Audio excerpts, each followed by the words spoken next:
It was the middle of summer and my parents had left for the weekend to go to our house in the Cape Cod. It's about a 2-hour drive away, so it's no big deal for them to leave me alone for a few days. My mom had made some pulled pork and pasta for me to heat up, to eat whenever. And I had some money if I wanted to order a pizza. Things were all good. The first night I was alone, I stayed up till 3 in the morning, playing Xbox, so I woke up really late the next day. I checked my phone when I woke up, and saw it was a little past 1. I had made plans to play some street hockey with my friends at 3, so I threw myself out of bed and stumbled into the shower. I take really long showers, so when my parents are gone I go mental. I was in there for about 45 minutes on my phone, scrolling through Reddit and Twitter and whatnot, when I heard my back door open. The bathroom is directly up the stairs from the back door, and the thing is pretty loud when it opens and closes. I immediately froze, since obviously I was supposed to be alone. I waited for about 2 minutes, ears trained and trying to hear anything else. Nothing. I figured it was just the wind or maybe my parents were home early. So I turned off the shower, wrapped my towel around myself, and slowly walked down the stairs to check it out. So the stairs to the kitchen, where the back door is, are pretty tight and walled in, so I can't see into the kitchen when I walk down. Even though my house is old as shit, and each step on the stairs makes a super loud creak, I still took my time and tried to be as quiet as possible. I probably took 45 seconds walking down all 12 of the stairs, so when I get to the second to last stair, right before I could see around the corner into the kitchen, I take a little breath to compose myself. In my mind, I knew I was being stupid. There obviously wasn't anything in the kitchen.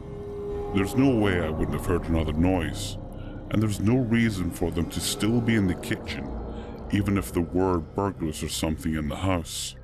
After sort of mentally chastising myself for being such a wuss, I sort of chuckled to myself for being so stupid, and just normally walked the last 2 stairs and turned the corner into the kitchen. Standing about 2 feet away from me in the middle of my kitchen is a man, staring straight at me, perfectly still, with a massive smile across his face, just staring at me. The thing I remember most vividly wasn't his face or his smile, but his arms. They weren't just at his side, he held them in the strangest, most abnormal position I've ever seen. They were where one would normally hold their arms, but he had rotated them to the point where they were almost completely reversed, as well as lifting them up and a little behind himself. I don't know why I remember this so much, but it's just the most demonic, abnormal position I've ever seen. Honest to God, I think I almost had a heart attack right there. Looking back, I can realize how fucking creepy this situation was. But in the moment, I just took a step towards him and punched him as hard as I could in the jaw, sort of half slapping, pushing him toward the ground. The second I connected, I beelined up the stairs, dropping my towel in the kitchen with my heart beating out of control. I fucking sprinted into my room and locked the door behind me. I quickly put a chair up against the doorknob like you see in TV. Almost without thinking, I immediately dialed 911 and, nearly in tears, told the operator what happened. As I sat on the floor of my room, in practically the fetal position, staring at the door praying that a cop would be here soon, I noticed the light coming from the gap between my door had stopped. The fucker was standing outside my door. There's no words to describe the feeling I had. I was paralyzed with fear. Watching the shadow across the bottom of the door shift in tiny ways, I stayed balled up, staring at the gap, praying the man would go away for what seemed like an hour. All the while the 911 operator was asking, "Hello? Sir? Sir, are you there? Hello? I did want to make a noise, even if I wanted to move my arms to bring the phone to my mouth. I don't think I could have. Eventually the light returned to the gap and I heard the faintest of footsteps, slowly creaking the wooden floorboards as he walked down the hall. It was silent for minutes as I just sat there curled up, unable to even speak. I heard banging on the front door and the sound of 2 officers entering my house. I finally felt safe, and I opened the door to the 2 of them standing there. I almost cried. Nowadays my parents don't leave me home alone anymore, thank God. And I check every lock in the house before going to bed. I still get nightmares occasionally. And my heart starts racing whenever I see someone standing still.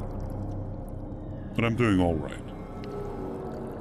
Even working with sketch artists in a few lineups, the police never found whoever the fuck was in my house. That sends shivers down my spine every time I look outside, half expecting to see him standing across the street smiling under a lamppost. I have no idea what he wanted, or who he was, but regardless, let's not meet ever again.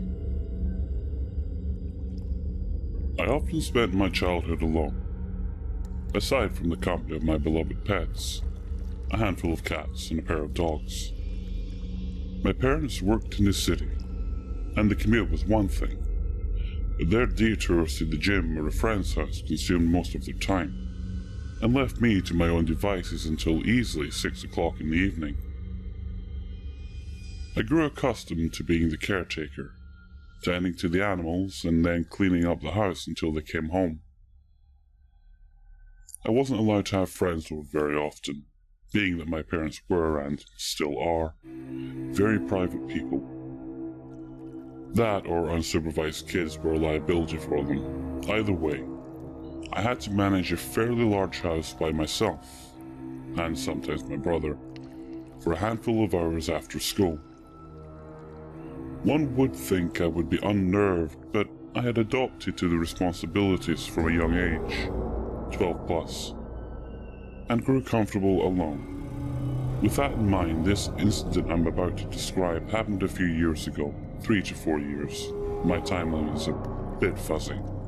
When I was 16 to 17 years old, and resided with my father until I moved to the city for college.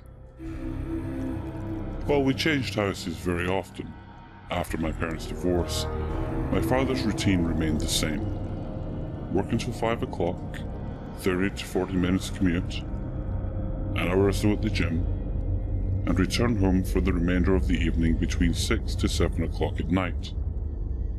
Given my school ended around 2:30, and I myself had a 20-minute drive from my hometown into the neighbouring city where Dad was renting, I had about 4 hours of me time. I myself fell into a comfortable routine. I'd get home and prepare a snack. I'd watch something on TV while I got situated, tend to homework, and then take a well-deserved break with a walk around the scenic trail just down the street. I'd take the dogs with me, an 80-pound collie retriever mix, Cody, and his smaller counterpart, a Papillion, Chloe, both of which were handfuls for a petite thing like myself, 5'3", female, barely 120 pounds, with a lean build enough to handle strong-willed dogs at least. My brother was still tied to the joint custody agreement, and remained at my mother's, leaving me utterly alone. I never felt nervous or afraid, either home alone or out on the trail, mostly because I was comforted by my dog's presence, and the trail's entrance being extremely close proximity to my house, less than a block. Chloe was the enabler, or the alarm system, barking at the slightest thing, which more often than not was either a squirrel or a dog from across the street. Once he got going, Cody was in full protection mode, ears perked, lips curled in a snarl, and bellowing a series of barks that deterred anyone from even stepping onto the driveway. If you bypassed his bark, you now faced a black mass of muscle and teeth that charged at you. Like the Hellhound our neighbors nicknamed him to be, he's never bit anyone, we made sure of it. Starting young, my father instilled in me to make sure he was always supervised and kept within a fenced yard or restrained on a short leash if on walks. While he never bit anyone, his aggressive nature was both a blessing and a burden, as you can imagine. In our company, he was a dopey, adorable and loving thing, particularly with family, and would lay at your feet, but anyone outside familial ties, like passing friends or the UPS man, was a fair game of chase, and you'd better not come back, warning. Few people come up to me asking to pet my dogs. Cody made sure they kept their distance, and after I apologized, we adopted him. He came from a bad place. He doesn't like strangers.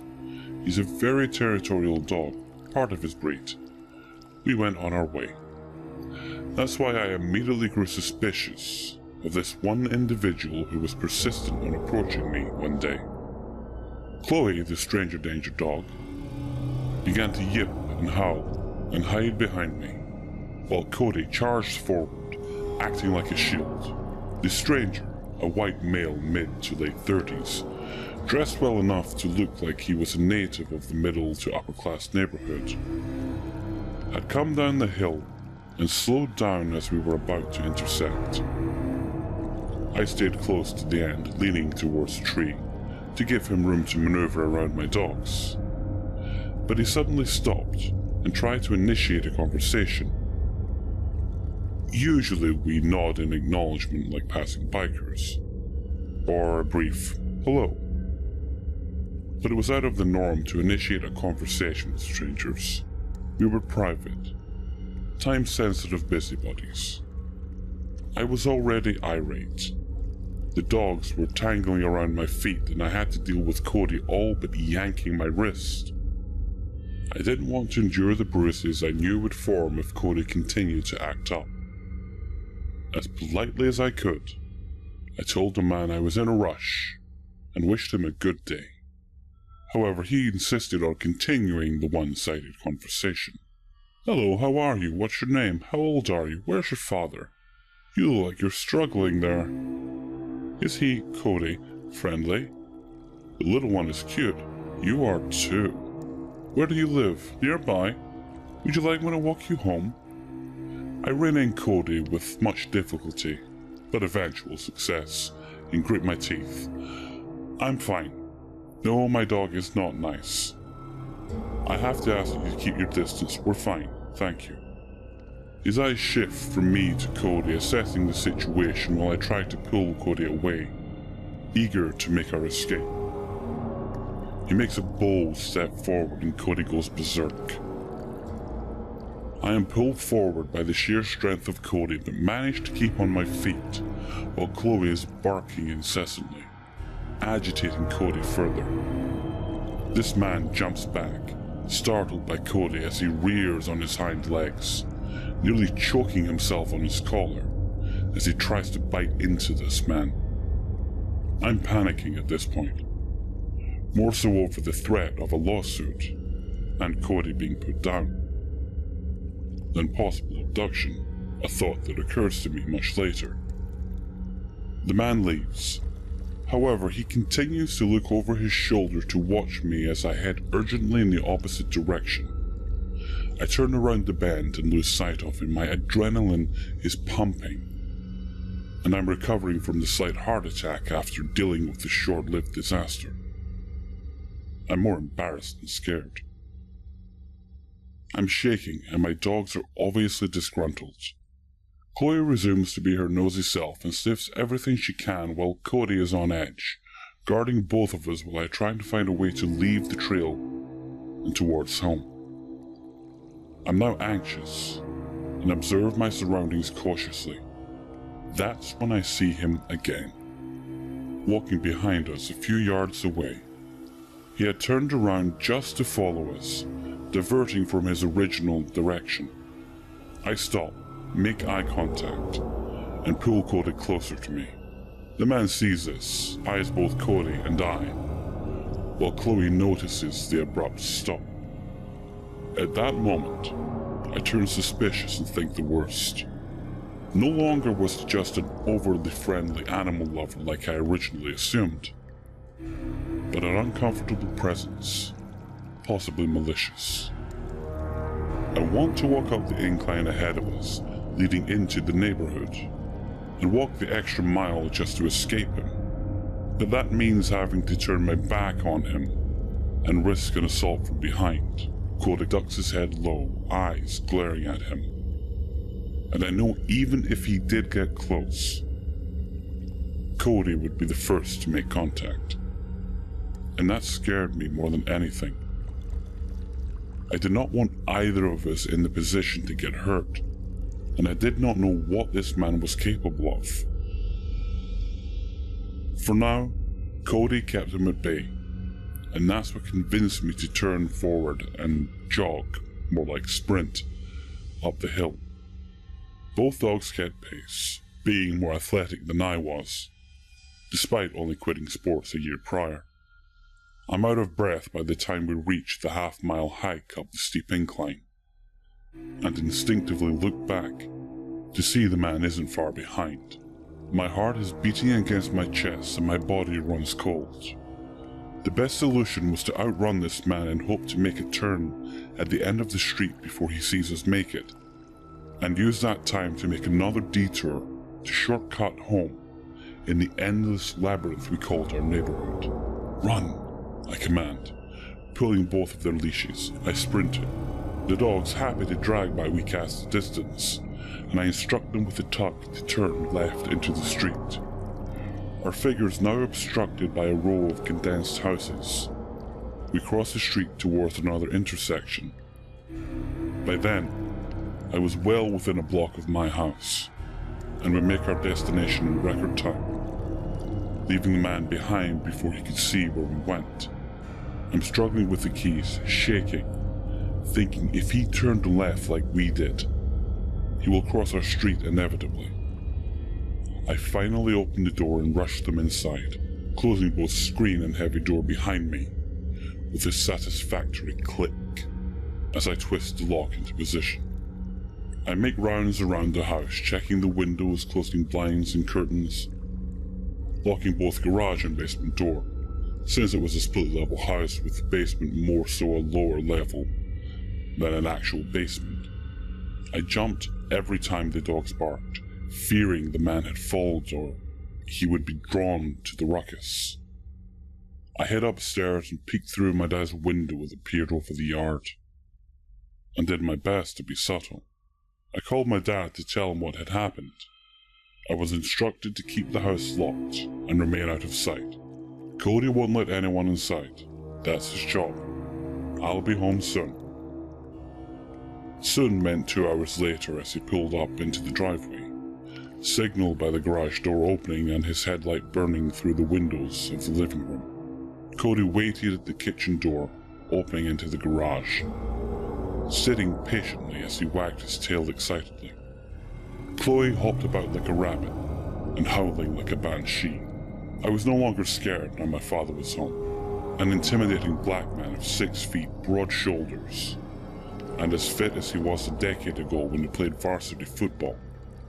After he graduated, he served as a bodyguard, and then into business where he made a successful career. We whipped up some dinner, settled watching some TV show, and went to bed around 10. It was around 3 o'clock in the morning when Chloe began to bark, provoking Cody to do the same. The commotion had woken both Dad and I, and we pegged it off to something minor. An old house like the one we resided in made a noise here and there, or the neighbors came home late again. Something to shrug off. I heard Cody's nails scratch the floor as he charged towards the door growling. Dad yells to keep the noise down and goes back to sleep. Cody barking was one thing, growling meant another. Something or someone was at the door. I went to Dad's room trying to wake him up. Of course, he slept like a rock. I was determined to stay in bed despite being disturbed by the ruckus of the dogs. "Dad, wake up," I urged. "Make sure no one is at the door." Eventually he succumbed and waved me off with an irritated shove. He climbed out of bed and made the short trip to the main foyer, turning on the lights. "Go back to your room," he ordered me. I obeyed without much of a fuss. I didn't hear him come up for quite some time. I began to worry. I ventured outside my door, peeking downstairs. Dad had gone into the kitchen, armed himself with a flashlight, and made his way back to the front. I heard the door open and assumed both Dad and Cody went outside while Chloe screamed. Yes, she screamed. Howled, wailed, whatever you prefer, as she always did when she was separated from her partner in crime. The door opened again, and I heard both of them shuffle in. Dad closed the door and promptly locked it while Cody made his way up the window, eagerly watching. I said go back to bed. Dad snapped at me. "No one's there." I thought it was just paranoia and I forced myself to forget about it. That is, until he addressed me later the next evening, asking me what this man looked like. "Why?" I asked. "Did you see him?" He chewed over his words before speaking again. "Make sure you lock the doors and always have Cody outside with you. I don't want you to go out alone, understand?" I nodded. "Tell me, Dad, did you see someone outside last night?" He paused before nodding. "I saw someone hiding in the bushes, and he ran as soon as I caught the son of a bitch. I don't think he'll be coming back, but just in case, be cautious." Dad never issued a police report for a variety of reasons I'll never understand, but both he and Cody made quite an impression, as the man never showed up again. We moved sometime later, when my dad settled 30 miles across the state with my stepmother. Cody has long since passed away, quietly and comfortably in his sleep, at the ripe age of 16. I'll remember him as a comforting presence and a faithful friend. Chloe is still around, now accompanied by my stepmom's Boston Terrier, whom she's made fast friends with. I'll never forget both Cody and that creep that camped outside our house for whatever reason. Man with boundary issues, worrying intentions, and questionable sanity. Let's not meet again. I had a long day at school this Tuesday, as if waking up at 6 wasn't bad enough. A friend who is currently staying with me was late for an important group presentation, and I somehow decided to bring him. Finally, the long day had nearly come to an end, totaled at about 18 hours. I had to stay extra late because of a mandatory pickup day for one of my student films. I am a post-secondary student, by the way, and this was the best availability for the group. The producer was trying to find rides home for everyone, mainly the actors. Due to exceeding our budget previously, she had to cough up her own money for Ubers, taxis. As bad as shit's been this school year, I couldn't let her spend any more money. So I agreed to take whoever lived closest to me.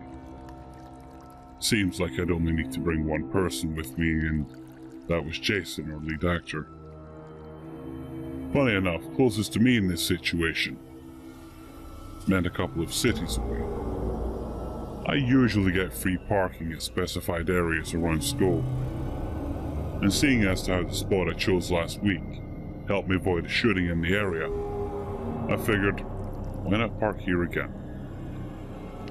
It was either have Jason wait with other crew members who were also waiting for rides, or have him come to my car with me. I figured him coming would be a lot faster. After about 10 to 15 minutes of walking, we reached my car. I usually have a habit of locking the doors every time passengers I enter the vehicle. This time though, I was a bit lax and happened to leave the doors unlocked. I do keep 360 vision on my car through windows and mirrors though. I pulled out the GPS on my phone and Jason was surfing on his while we chatted.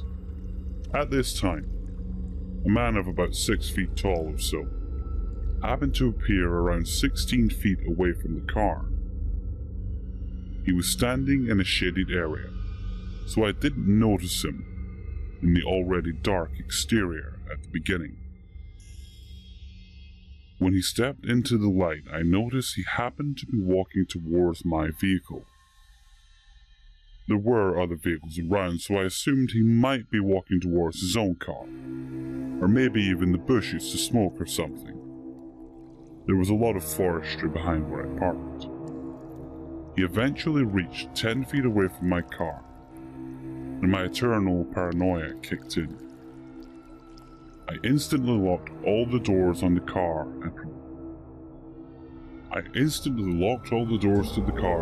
and proceeded to try mapping the address to Jason's house. Said stranger had now passed my car's headlights and was a bit too close to the vehicle for my liking. I tried to purge the thought and looked back at the map until I heard someone from outside trying to open the door to the seat right behind Jason. Jason and I both put down our phones and looked at each other speechless. I couldn't even process what was happening until 2 seconds had passed. I lost the ability to speak, and the only word capable of coming out of my mouth was nope. I had never taken off the parking brake and had drive so quick in my life, still uttering that one word. I slightly mentioned the shooting in the area earlier. There's actually been 3 of them in the past 2 weeks. That was the first and only thing that passed my mind during that 2-second thought process where I stared at Jason and crept my view over to the stranger. Needless to say, if I will be staying at school late in the future, I will never park there again. Too long, didn't read. After a long day, an actor for my film needed a ride home. I decided to bring him home, and upon entering my car, a stranger tried to jump in. I sped up instantly. 3 shootings have taken place in the area within the last 2 weeks. Frightened, I will never park there again.